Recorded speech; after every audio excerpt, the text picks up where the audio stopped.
औज़ुबिल्लाहिमिनश्शैतानिर्रजीम बिस्मिल्लाहिर्रहमानिर्रहीम। अस्सलाम वालेकुम। पाकिस्तान का निज़ाम, हमारे मुल्क का निज़ाम कैसा है, हमारे मुल्क का निज़ाम किस तरह से है, इसके चलाने के उसूल क्या है। हमारे पाकिस्तान में 1973 का आईन नाफिजुल अमल है, जो पाकिस्तान को एक इस्लामी जमहूरिया पाकिस्तान का नाम देती है, जो इसके तर्ज अमल को जमहूरी डिक्लेयर करता है, जिसमें कि अवाम को ये इख्तियार दिया गया है कि वो अपने नुमाइंदे चुन सके, अपने हुकूमत से पूछ गछ कर सके और डेमोक्रेसी के थ्रू अपने राय का इजहार कर सके। अब इस आईन के तहत, इस आईन की रूह में पाकिस्तान एक पार्लियामेंट्री डेमोक्रेसी है, जहाँ पर हमारी जो हुकूमत का निज़ाम है वो पार्लियामेंट चलाती है। पार्लियामेंट में क्या है, अब पार्लियामेंट के दो हिस्से हैं, एक सीनेट है और एक नेशनल असेंबली है। नेशनल असेंबली यानी कि कौमी असम्बली, जिसके मेंबरान को हर सूबे के लोग उनकी आबादी के लिहाज से उनकी रिप्रेजेंटेशन होती है उसमें, और लोग उनको वोट देते हैं, जिसे जनरल इलेक्शन में हम बड़ा वोट कहते हैं। हम वोट डालकर अपने नुमाइंदों को वहाँ पर भेजते हैं, किस लिए? कानून साजी के लिए। अपने हुकूमत के सरबराह को वो लोग अपनी हाउस में, पार्लियामेंट में, नेशनल असेंबली में खुद चुनते हैं, उसको हम प्राइम मिनिस्टर कहते हैं। वो लीडर ऑफ द हाउस होता है, वो हेड ऑफ द गवर्नमेंट होता है, और वो मेजॉरिटी पार्टी का लीडर भी होता है। वो कौम का लीडर होता है, वो कौम की नुमाइंदगी करता है और कौम के फैसले करता है। इसके बाद हमारे जो पार्लियामेंट है उसका दूसरा हिस्सा वो है senate, the senate of Pakistan. एक बहुत मुअज़्ज़ब और एक बहुत काबिल लोग वहाँ पर बैठते हैं। उस सेनेट को जो है वो ब्रेन ऑफ द गवर्नमेंट भी कहा जाता है, जो कि हुकूमत के मुख्तलिफ किस्म के फैसलों को, उसके फैसला साजी को अमली कानूनी जामा पहनाते हैं और उसमें अपना इजहार, अपने राय का इजहार करते हैं। ये हाउस सेनेट जो है वो पाकिस्तान के पेरिटी बेसिस पर होता है। पेरिटी किसे कहते हैं कि यहाँ पर बलूचिस्तान, खैबर पख्तूनख्वा, पंजाब, सिंध, इन चारों सूबों, चारों इकाइयों से एक जैसी नुमाइंदगी होती है, एक जितने अराकीन होते हैं। ये नेशनल असेंबली के तरह नहीं होता कि जहाँ पर आबादी ज़्यादा है वहाँ के लोग ज़्यादा होंगे। ये इसलिए इस हुकूमत के निज़ाम में शामिल किया गया है ताकि हर सूबे के अवाम का आवाज़ जो है वो सही तरीके से, सही अंदाज से सुना जा सके। अच्छा, तो ये हो गया हमारा पार्लियामेंट्री सिस्टम। अब हमारे मुल्क में निज़ामी हुकूमत कैसा है, मतलब हमारे मुल्क के रियासत का ढांचा किस तरह है। ये तो हो गया गवर्नमेंट का ढांचा। रियासत का ढांचा किस तरह से है? रियासत का ढांचा सेंट्रल लेवल पर फेडरल गवर्नमेंट है। फेडरल गवर्नमेंट क्या करती है कि फेडरल गवर्नमेंट जो है वो सारे सूबों, सारे इकाइयों का एक सेंट्रलाइज्ड गवर्नमेंट है, जो सारे सूबों से मिलके एक फेडरेशन बना हुआ है, जिसमें सिंध, बलूचिस्तान, खैबर पख्तूनख्वा शामिल है।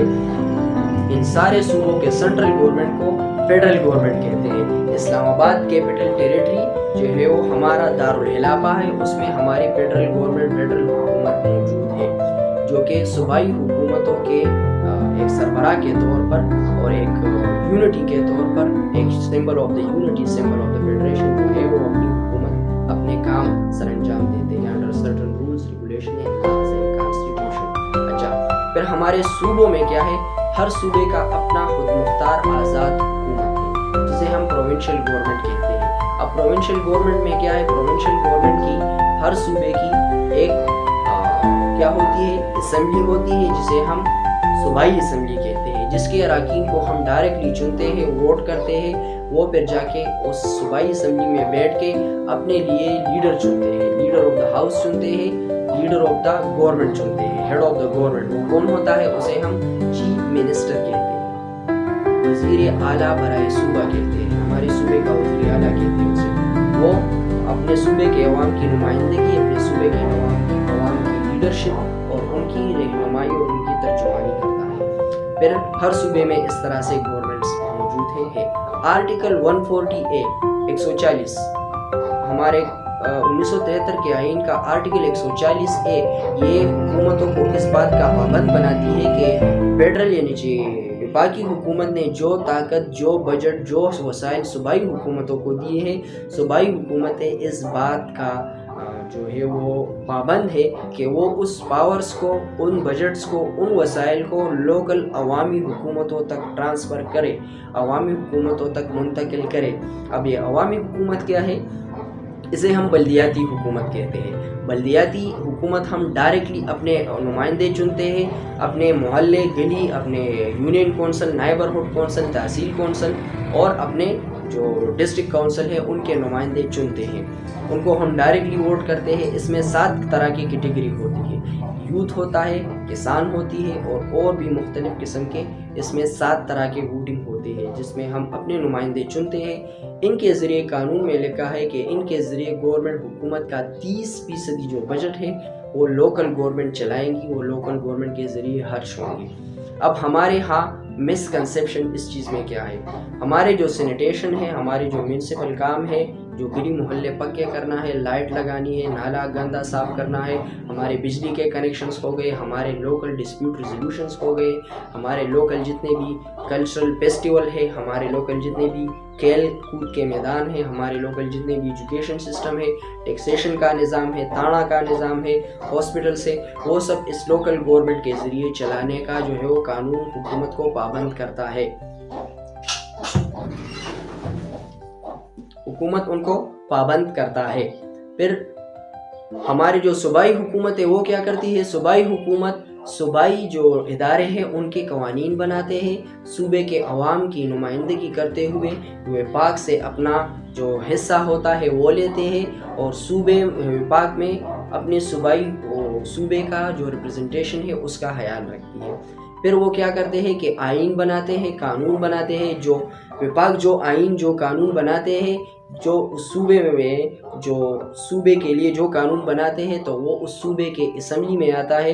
اگر صوبے کا اسمبلی وہ اس آئین کو، اس قانون کو پاس کرتے ہیں، وہ کہتی ہے، وہ سمجھتی ہے کہ ہمارے لوگوں کے رسم رواج، کلچر، ہسٹری اور ہمارے لوگوں کے لیے فائدہ مند ہے تو وہ اس قانون کو پاس کر کے اپنے صوبے میں لاگو کر لیتے ہیں۔ صوبے اپنے ہیلتھ کے نظام میں یعنی صحت میں، صوبے تعلیم کے نظام میں، صوبے ڈیولپمنٹل پروجیکٹس میں جہاں کہ روڈ ہو گیا، ہسپتال بنانا ہو گیا، اسکول بنانا ہو گیا، کسی گلے محلے میں جو ہے مسجد مدرسہ بنانا ہو گیا، یونیورسٹیز بنانا ہو گئی، کچھ حد تک وہ جو ہے ٹیکنیکل کالجز ہو گئے، وہ سب کی ذمہ دار ہے، وہ اس عوام کے لیے یہ سہولیات مہیا کرنے کی ذمہ دار ہے۔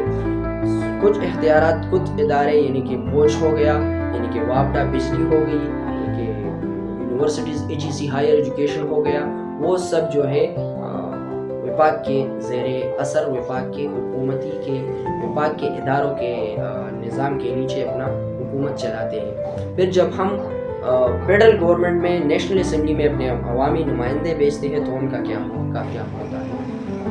ان کا کام سمپلی ہمارے لیے فورن پالیسی ڈیزائن کرنا ہوتا ہے کہ ہمارا ملک دوسرے ممالک کے ساتھ تعلق کیسے قائم کرے گا اور کیسے اپنے معاملات کو عالمی دنیا میں چلائے گا۔ دوسرا کام اس کا ہمارے ملک کے دفاع کا فیصلہ کرنا ہے کہ کب ہم نے جنگ کرنی ہے، کب ہم نے امن رکھنا ہے، کس ملک کے ساتھ ہم نے کس طرح کے تعلقات قائم کرنے ہیں، وہ ان چیزوں کا فیصلہ کرتا ہے۔ دوسرا وہ ہمارے نیشنل بجٹ کا فیصلہ کرتا ہے، وہ یہ فیصلہ کرتا ہے کہ کس صوبے کو کتنے وسائل دیے جائیں، وہ یہ فیصلہ کرتا ہے کہ کس صوبے سے کتنے وسائل لیے جائیں، وہ یہ فیصلہ کرتا ہے کہ ہمارے ملک کا مجموعی آئین کیسا ہوگا، ہمارے ملک کا انتظامی ڈھانچہ کیسا ہوگا، ہمارے ملک کے لیے وہ قانون بناتے ہیں۔ تو مقننہ ہو گیا۔ تو یہ تھی چند باتیں۔ اب حکومت کے جتنے بھی ونگز ہیں یا برانچز ہیں اس کے بارے میں انشاءاللہ پھر کبھی ڈسکشن کریں گے، ڈیپلی اسٹڈی کریں گے، سمجھیں گے، اپنی حکومت کو، اپنے نظام کو، اپنی ریاست کو سمجھیں گے، سیکھیں گے اور جاننے کی کوشش کریں گے۔